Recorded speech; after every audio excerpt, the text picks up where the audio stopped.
America में अडानी पर लगा बड़ा आरोप। अडानी के आरोप से भारत की सियासत गर्म। नायडू के दोनों हाथ में लड्डू। नायडू के एक्शन से मोदी ने सावधानी बरती। अब मोदी ने नायडू की हालत खराब कर दी।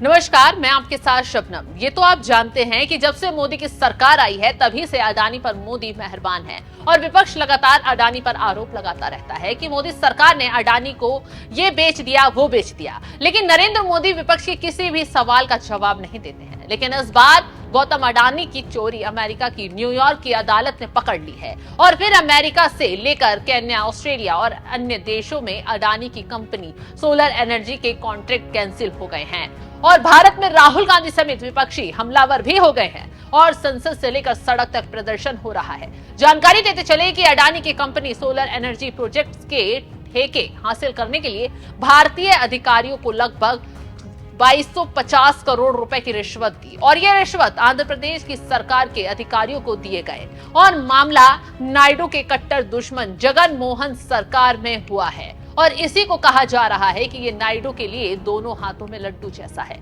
लेकिन अगर नायडू जगन पर एक्शन लेते हैं तो मोदी को तकलीफ होगी, क्योंकि मोदी के दोस्त अडानी हैं। इसके साथ ही साथ नायडू मोदी सरकार को भी चला रहे हैं। ऐसे में नायडू फूक फूक कर कदम रख रहे हैं। लेकिन नायडू की मांग भाप कर नरेंद्र मोदी ने लोकसभा में एक्शन ले लिया है। इससे कहा जा रहा है कि यह लड़ाई का कारण हो सकता है और इसकी शुरुआत लोकसभा में प्रश्नकाल के दौरान मगुंटा श्रीनिवासुलु रेड्डी ने अपनी सीट 8वीं रो में होने पर नाराजगी जताई। मगुंटा श्रीनिवासुलु रेड्डी ने कहा कि हम 5वीं बार सांसद बने हैं और पिछले सरकार में दूसरी पंक्ति में बैठते थे, लेकिन इस बार मुझे 8वीं रो में फेंक दिया गया है। मामला गंभीर होने पर स्पीकर ओम बिरला ने हस्तक्षेप किया और कहा कि ये देश की संसद है और यहाँ पर देश के मुद्दे उठाए जाते हैं।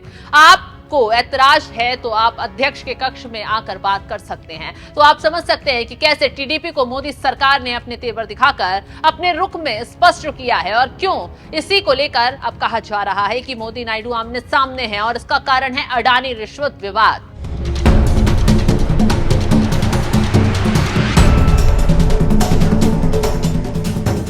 विवाद तो आपने देख ही लिया, अब देखना होगा कि आगे क्या होता है और ये लड़ाई की चिंगारी कहां जाकर बुझती है। अब हम आपको बताते हैं कि कौन तय करता है कि लोकसभा और राज्यसभा में कौन कहां बैठेगा। जी हां, लोकसभा में सांसदों के बैठने की व्यवस्था लोकसभा के स्पीकर करते हैं। सांसदों के बैठने के लिए सारे नियम लोकसभा के स्पीकर कार्यालय करता है। लोकसभा के rules of procedure and conduct of business के नियम 4 में लिखा है कि सांसदों के बैठने का काम तय करने का अधिकार और अरेंज करने का एक फॉर्मूला है, जिसमें पार्टी के सांसदों की संख्या और सीटों की क्षमता के आधार पर सीट अलॉट होती है। स्पीकर इसको रूल बुक और फॉर्मूले के आधार पर तय करते हैं, लेकिन नियम के अनुसार इसको किया जा सकता है। लोकसभा में सीटों को लेकर बवाल, कई पार्टियों ने सीटिंग अरेंजमेंट पर उठाए सवाल। नई संसद में लोकसभा को 8 ब्लॉक बांटा गया। इन 8 ब्लॉक को 12 रो में बांटा गया है। यह स्पीकर के दाईं तरफ के बाईं और यू शेप में होती है। इन्हीं रो में सांसदों को बैठना होता है। पहली रो में 20 सीटें हैं।